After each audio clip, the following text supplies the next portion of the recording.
Hey everybody, this is Brad from Johnson Small Engines, better known as a one-hand mechanic. If I can do it, you can too. Today we have here a Husqvarna YTH 18542. Now this is pertaining to a no start condition. The customer said that it just, I think he said it may have clicked or it did some kind of I don't know.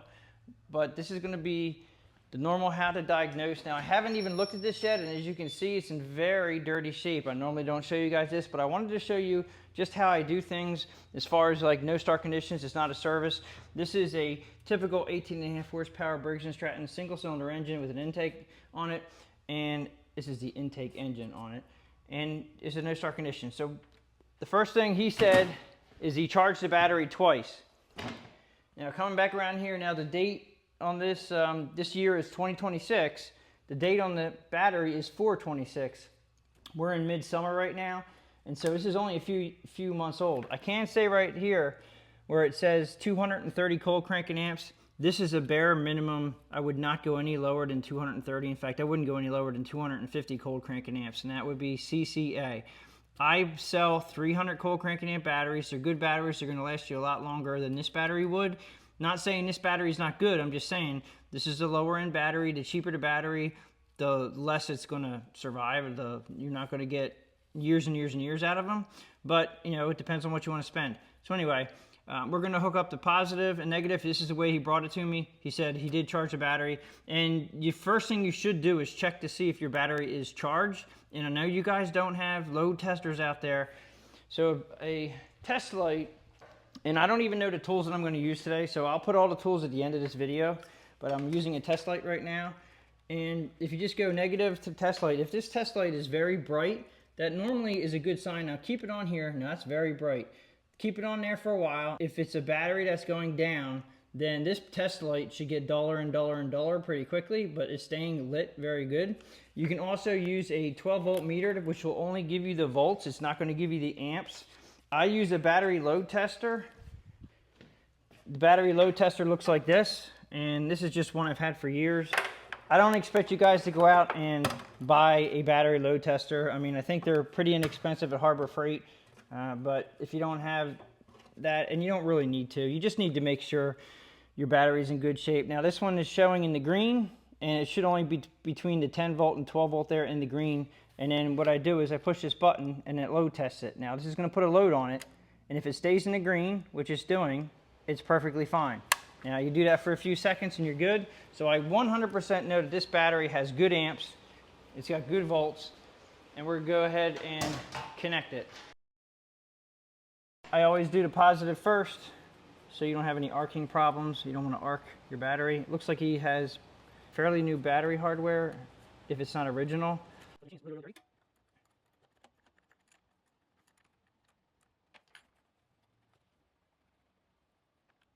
Make sure your battery terminals are also clean.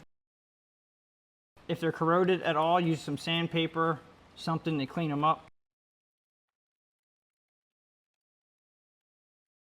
And make sure your terminals are tight. Okay, so they're tight. I'm gonna go ahead. Before I do anything, I always check the engine oil just to make sure this guy did not run it low on oil. It looks like it's between the dots, but never just assume. Always wipe it off. Put it back in again. Okay, so we're between the dots, which is fine. And then I'm just going to go ahead and make sure the engine's not locked up. Okay, it's definitely not locked up. All you need to do is put your parking brake on, and that should be able to allow you to crank it over. Okay. That's telling me right there, if you look at the engine and watch it try to spin over, there's only a few things that could be. One, the compression release cam broke and is not allowing the engine to turn over. Two, we have a carburetor issue which would let the fuel go into the cylinder and lock it in like a vapor lock, as if the fuel in the cylinder would not allow the piston to come up. So what we're going to do now is we're going to, one, make sure your key is in the off position so you don't drain your battery. Two, we're going to take off the hood, disconnect your lights, or tip it back a little bit and then pick it up in the front. Should be able to just pull this off. We're gonna take out the spark plug to see if there's any fuel inside the cylinder. Okay, so I always use this tool. This is a clip removal tool, and it's great for taking the boots off of the spark plugs. If you yank on your spark plug wire right here, if you just pull it out, you could pull the metal tab off of the coil wire and you'll leave it on the spark plug, and then you have to reattach the metal to the wire, which is a real pain. So just get yourself one of these or use yourself a screwdriver, and you're just gonna push the boot off. And the clip inside there is what you do not want to leave behind. All right, so by using a screwdriver or this tool, I'll put a link in the description below if you want to get one of these. And then this is going to be a 5/8 deep socket or a 5/8 spark plug socket. Counterclockwise. If we see a whole bunch of fuel coming out the cylinder, then we know we have a carburetor issue. If we don't, we have a valve problem. And that means you probably have a bad cam. Okay, well, there's really nothing going on here. I mean, it definitely doesn't look like it's been replaced in quite a long time, but it's not horrible. And it is the correct spark plug, RC12YC. All right, at this point, I'm going to go ahead and crank it over just to make sure it spins. Brake is on. We should be able to just crank it over. I don't want to get you shot or anything. Okay, we're good. All right, to confirm what I think is a bad cam, we're going to have to put this up in the air so you guys can see it, but I'm going to have to take the valve cover off, and then the cam release, the compression release on the cam has a, it'll actually, it's hard to see it on the valves, but you can see it, the valves won't, when it comes up the top dead center on the compression release stroke, it'll make the valve move a little bit strange. It'll just pop it a little bit, and if it doesn't do that, then that cam is probably broken. And at that point, we're gonna have to just estimate it up for the customer and see if he wants to do it. I do have a video on replacing the cam inside the motor. I'll put that in the link in the description below. But right now, I'm gonna put the spark plug back in. I'm gonna go ahead and throw a 300 cold cranking amp battery in there just to see if possibly, even though his battery load tested perfectly fine, I'm going to go ahead and put one of my batteries in, which I know are very good batteries, and I think they're actually over 300 cold cranking amp batteries. And this spark plug is definitely original, I think. It doesn't say Briggs Stratton. Usually the ones that are original will say Briggs Stratton on them. But this, if you want to know your year of your engine, you go to your, on a single cylinder Briggs Stratton engine, it'll give you the model, type, and code right here on top of the valve cover. And this one is, in the first two digits is a 19, and that means that this is a 2019. So this is by looking at the rest of the machine, I don't think it was very well taken care of. That's just my opinion. And the oil definitely looks like it needs to be changed. Now, when you put your spark plug wire back on, you want to feel for a click, like that. And then you know your metal tab is in. And I usually try to push the boot in a little bit more because here's your muffler, and this gets extremely hot right here. So this boot is very important. Do not run this wire without the boot. If you broke the boot, order another one and put it on. Okay, I want to go ahead just to make me 100% sure that we probably have a bad cam. I'm just going to go ahead and pull his battery out, put one of my batteries in, even though it did load test just fine. It's only 230 cold cranking amps, which is not a lot. Always take off the negative first before you take off your positive, and then put your positive on first before you put your negative on. These can be kind of tough, hard to pull these out. Have myself a little hook tool, just makes it that much easier. Now, as far as batteries go, always make sure that you take your battery with you when you buy a battery. Now, my batteries now, they're actually 360 cold cranking amps. I went to a better battery, even better than 300. You don't have to, like I said, but it's just for peace of mind. Now, this battery right here, this is the only one I have that's brand new in my shop right now, and it's reversed. As you can see, right here, this one's positive and this one's negative. This one over here is positive on this side and negative on this side. So it is reversed.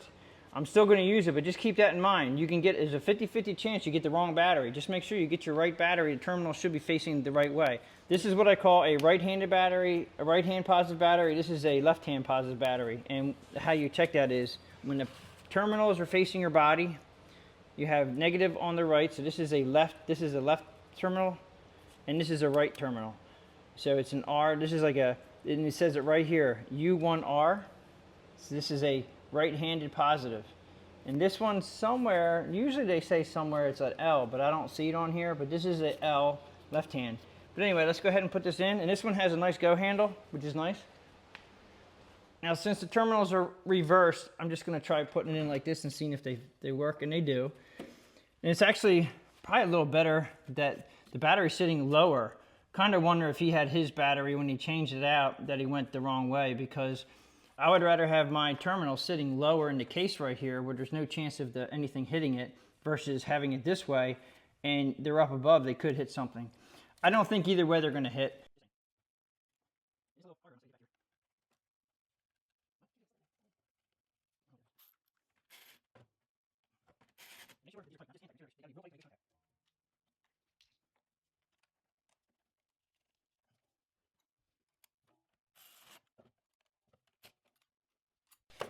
Okay, let's go ahead and give it another shot.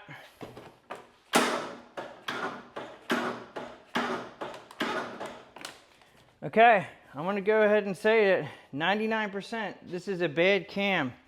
So we're going to go ahead and put this thing up in the air, and I'm going to take the valve cover off. Okay, so we're also going to check the valve adjustment, because if your valves are not adjusted properly, you can also have a cam release that's not working properly. This engine has no signs of like overheating at the moment, so I will just assume that they're okay. But let's go ahead. I'm going to go ahead and take the spark plug out. We have to get it up top dead center. We're going to take this valve cover off. And the thing about the valve cover is they went to, instead of gaskets, they went to silicone, which these can be a little bit of a pain, but I did find a way to get them off. Hopefully we can get this off pretty easily. Let's go ahead and take the spark plug out again. I'm not going to take it all the way out just yet until we get the valve cover off. And as far as the valve cover, and I have it up in the air, the whole machine, so hopefully the oil will drain back in the motor. If the oil does not, it's going to drain all over the front of the muffler, so definitely get yourself, I have a whole bunch of rags right here, and I usually lose some anyway, so you get yourself a whole bunch of rags.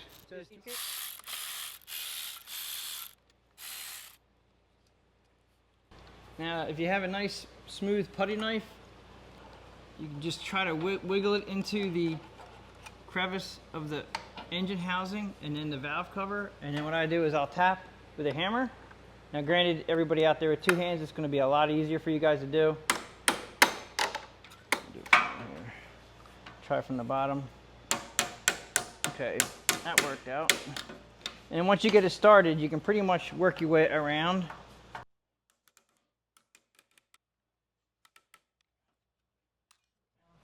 I'm going to try a little harder tool here so I can pry a little bit better with it.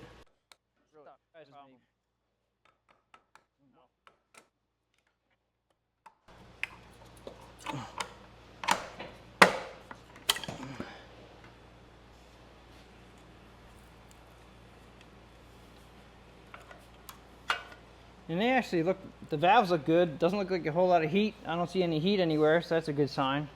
So now we need to get the spark plug out. I just left it in so we wouldn't get any dirt in there, taking off the valve cover. And we need to get it up to top dead center on the compression stroke.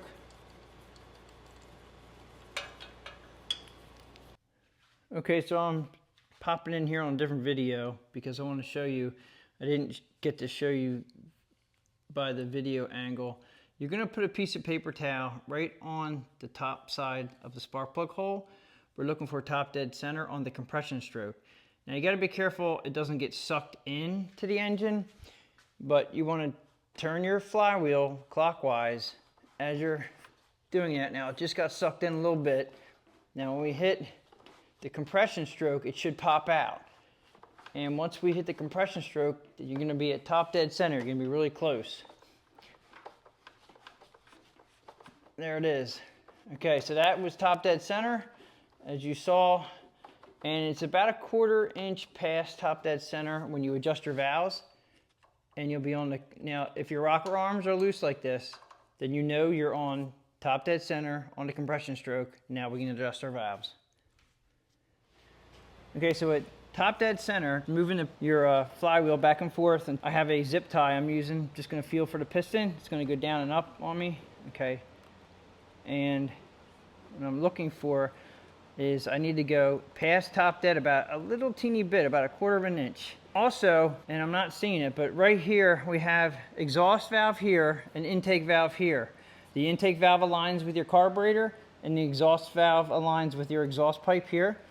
So right at top dead center, or right before top dead center, the cam release is supposed to make this valve open a little bit, and a lot of times you can hear it click right around top dead center.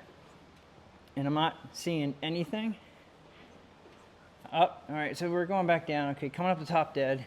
We should see this valve open and close, and it's not. Now here's the exhaust.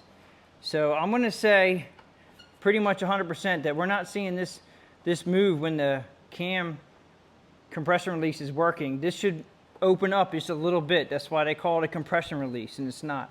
So let me get it back to top dead center, and we're gonna go and just check the valves real quick.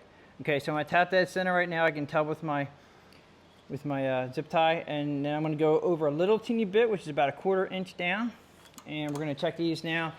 Intake should be 3 to 5, and exhaust should be 5 to 7. I normally have them at 4 and 6 on the safe side. So we're gonna go ahead and check the intake.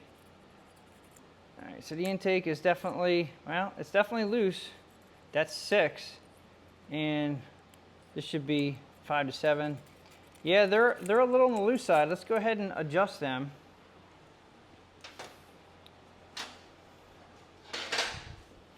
And you're gonna just loosen up the adjustment. I'm just gonna crack it loose here, crack it loose here. Should be a T20 Torx for the adjust. This is the locking nut right here. And what I'm gonna do is back it up just a little bit. I'm gonna put on the intake, I'm gonna just lay my 4 thousandths there, feeler gauge, and I'm gonna tighten up the adjustment. And then I'm gonna lock it in, like that. And then there, that's nice and snug. Just make sure it's not too tight. Make sure you can push it through again. Okay, without pushing the valve down, obviously. Okay, that's nice and snug. And then again with the upper one, we're gonna loosen that up.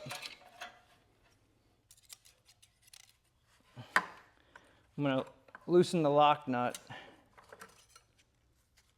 Put my feeler gauge in at 6. I'm gonna loosen the lock nut. We're gonna go ahead and adjust it down onto it and then lock it in, like so.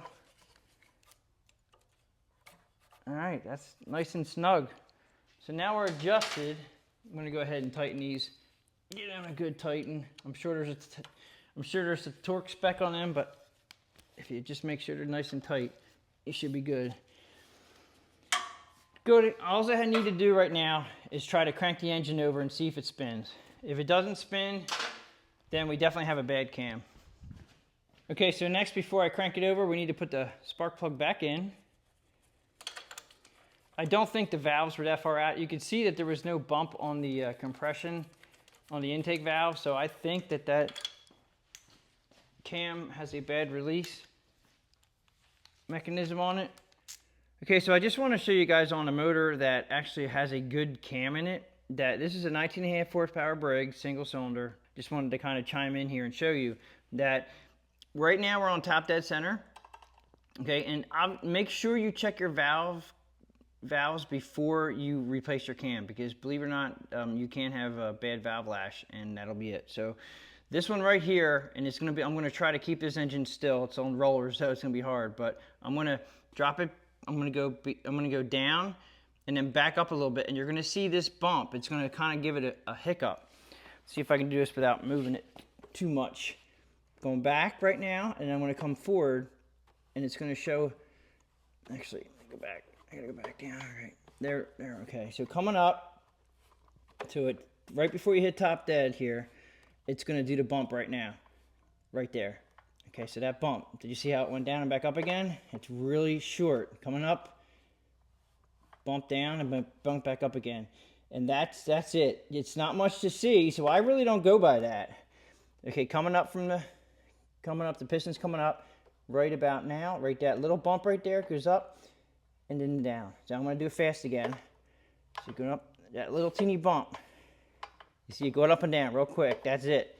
And if you listen, I'm going to be quiet. You listen in this engine, you can hear it. That little teeny click.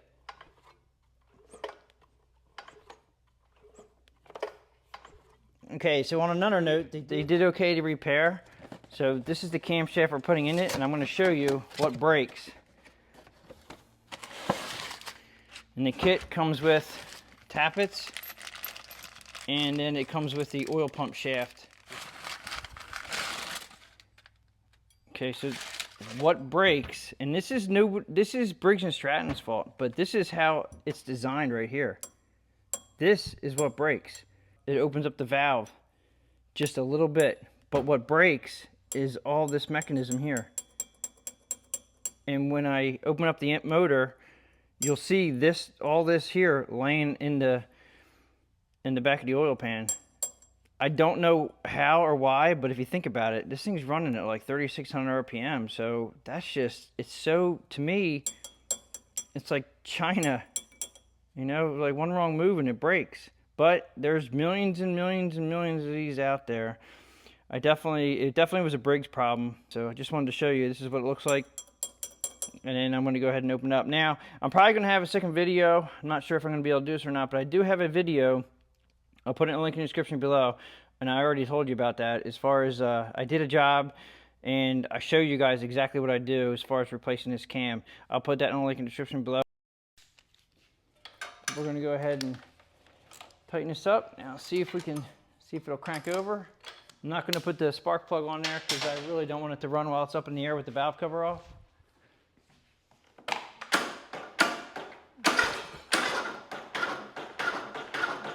It tried. Nope. All right, so that pretty much sums it up for, this is how you diagnose a bad cam in your engine. And we definitely confirmed that the cam release mechanism is not working on the intake valve. We adjusted the valves. And yeah, so we don't have any fluid in the cylinder. Battery was good. I even put a very good cold cranking amp battery in there.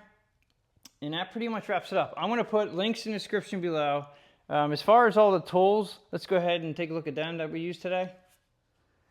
Okay, so pretty much all the tools laid out here is what I used. They have a 5/8 wrench for adjusting the valves. Your feeler gauges, 4 and 6 thousandths is really you're looking for. 4 for the intake, 6 for the exhaust. A Torx 20 wrench, whatever you have, either on a ratchet or I just had a screwdriver type. A piece of paper, a piece of paper towel to help you find compression stroke, and also a tie twister. You can use whatever. The hook I use to take the battery out definitely helps you take those batteries out of those tight spots. 7/16 socket to help take the battery terminals off. You're going to need a lot of rags if you're doing this on the ground and taking your valve cover off. I forgot, but a couple different putty knives just for taking the valve cover off, as you can see there. I use the electric ratchet. This one had a 3/8 socket on it to take care of the valve cover. The spark plug socket is a 5/8 deep or a 5/8 spark plug. I use a 3/8 extension on a 3/8 ratchet. 7/16 wrench to help take the bolts off the battery. You're definitely going to need some kind of way to check your battery. Voltmeter will definitely help. A light will tell you if it's bright and if it's dim, and then that'll let you know if the battery is actually good or bad to a degree. Load testing it is really the way to go, but you can only do so much if you don't have that test. You could take it to an automotive store and they might be able to load test it for you. And also check to make sure if you have a battery charger at home, make sure you use your voltmeter and make sure when your battery is actually being charged, check it with the voltmeter, and then you can check to see that you're charging above 13 volts. You should be charging 13.5 to 14.5 volts on the battery charger if you're using a normal battery charger, which you can find at any automotive store or even Harbor Freight. far as all the videos I have on this, I have a video on how to adjust the valves. I have a video on what shows you how to remove and install the cam on these. I even have, I think, a video on how to remove and install your engine. Pretty much everything you need to get this back up and running again, I think I have a video on. I'll put all the links in the description below. And that pretty much wraps up for this. If you guys like this video, please give it a thumbs up. Please subscribe, share my channel with your friends, and I'll catch you guys in the next one.